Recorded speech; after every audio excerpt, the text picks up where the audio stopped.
Pre-WNBA trailblazers cleared the path for Angel Reese, Caitlin Clark, and Kim Mulkey's teams. The last couple of years have brought much fanfare with Caitlin Clark, Angel Reese, and women's basketball in general, especially in Louisiana when in 2023 that LSU women won the national championship. I'd often wonder what the long-term effects of the attention the sport has garnered will make in years to come, especially with impressionable young girls watching from afar or even up close. When we go to the LSU women's basketball games and see the young girls watching so intently, I remember how much I loved watching the game when I was their age. The small Mississippi town where I grew up had a wonderful women's athletics tradition. Back then, I thought it was normal that the girls' games were better attended and a lot more fun to watch than the guys. The games felt like the whole town was there cheering them on. Basketball was the light of my life. I couldn't wait to grow up and play, which never happened the way I envisioned it, largely because we moved to a different town in the summer of 1980 between my 10th and 11th grade years. The new town did not have a tradition of supporting girls' athletics. However, that year, the school hired a new coach, Tisa Townsend Duckworth, and I thought we had a shot. She was fresh out of playing professional basketball. She was very tall and had blonde hair. She had gone on to play for Mississippi College and then for the Chicago Hustler team in the Women's Professional Basketball League, the first women's professional sports league in the U.S. It existed from 1978 to 1981. After playing in Chicago for 2 years, Duckworth played for a season with the New Orleans Pride, also in the WBL. The league folded after the 1980 to 1981 season, which was the first year that I was playing basketball for Coach Duckworth.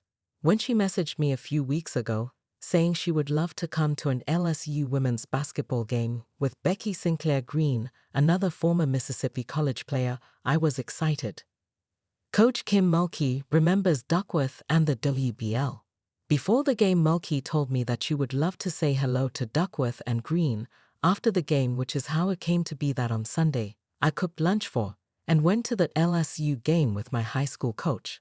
Sitting there at the game, talking with her about great defense and rebounding felt like the last 40 years didn't happen. When at halftime LSU honored 50 years of women's athletics, Duckworth and Green watched intently as the women from the 1970s paraded across the court for players they would have played against. Back then, Mississippi College was one of the top national programs for women's basketball.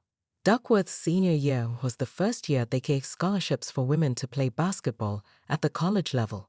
Before 1974, the Association for Intercollegiate Athletics for Women prohibited athletic scholarships for women. We all just played because we loved it, she said. Back then, we beat all the LSUs and the Tennessees, the Ole Misses. Little Mississippi College was right there competing with all of them. We talked about how much the game has changed, mainly how much more physical it is now, and the intricacies of NIL. We chatted again Monday morning. I've been sitting here this morning thinking about it, she said. That was a big deal for me to go back and to see it because I feel like, and maybe I shouldn't, but I feel like I have a connection with the WNBA players because I played. I mean, things have gotten better now, and players are better, stronger, and all that, but I feel like I played on that level. I feel a connection. It was a big thing to go back and be in that atmosphere again. We talked about the recent reunion the WBL had, with 100 players showing up, and the WBL's recent induction into the Women's Basketball Hall of Fame. At the Hall of Fame event, they said we were trailblazers for the WNBA, she said. She referenced recent comments from Caitlin Clark, naming a bunch of WNBA players, Lisa Leslie Dawn, Staley Meyer Moore, who kicked down the door so I can walk inside. Duckworth took exception. Nothing against the players she mentioned, Duckworth said. They were great players and did indeed help pave a road for her, but she doesn't go back to acknowledge some who began the process of paving the road, or in her line of thinking, the ones who cleared the path to get to the door.